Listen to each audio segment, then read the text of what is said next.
Hi, this is Hannah Leonardo from Constellation Therapy, and I wanted to speak to those who might have a loved one who's struggling with OCD and who have a hard time knowing how to support them or how to respond when they're really struggling, which is understandable. It's difficult to know what to do.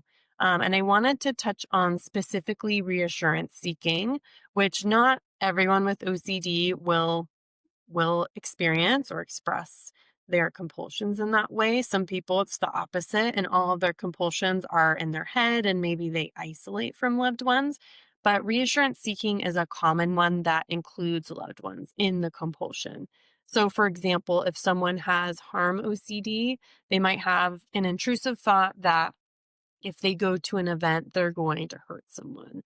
And then the compulsion is that they will come to a loved one to say, am I really a bad person? Do you think I would do this? Something along those lines. And what they're doing is they really want to experience some relief from that intrusive thought and the anxiety it causes, but it ends up only being temporary, which then strengthens that cycle even more. And I think initially, if a loved one comes to you and says that, it makes a lot of sense. And I think it can be helpful in ways to let them know that, no, I know your character. I know you wouldn't do that. You are not your OCD, right? However, the problem is, again, it ends up being a repetitive thing because it's a compulsion. And again, that just strengthens the cycle. The more and more and more they get that reassurance. And if you've engaged in this, please do not beat yourself up over it. Again, it makes so much sense that if it's someone you love, you care about, you want to help relieve their anxiety and validate them. And again, it's just hard to know how else would you respond, right? And here's where I would say, first of all, if they are not going to therapy and receiving treatment for OCD, I would highly recommend that they do so and get the help that they need and deserve because OCD is highly treatable. There's a lot of hope on the other side.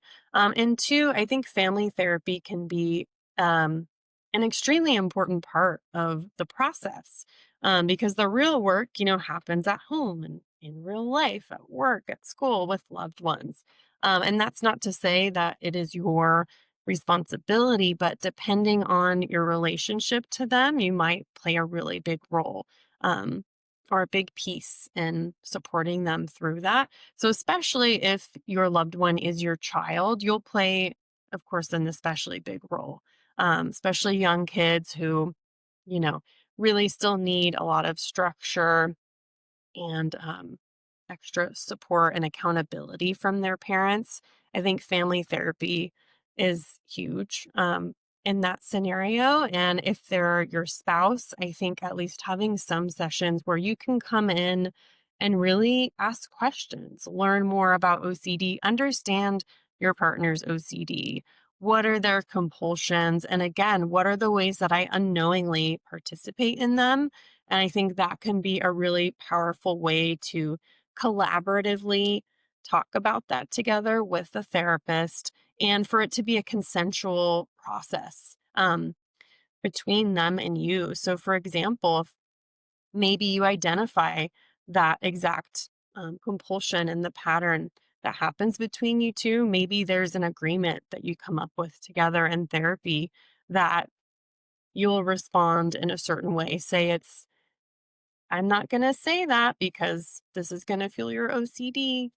So whatever it might be, right? That is something that's agreed upon that they know you're going to do. They know why you're doing it, and you're both making those steps to respond differently, um, and to in the long run. Experience freedom from OCD in that cycle and that more resilience towards those intrusive thoughts and the anxiety that they cause, which takes a lot of time and patience, but can absolutely be done.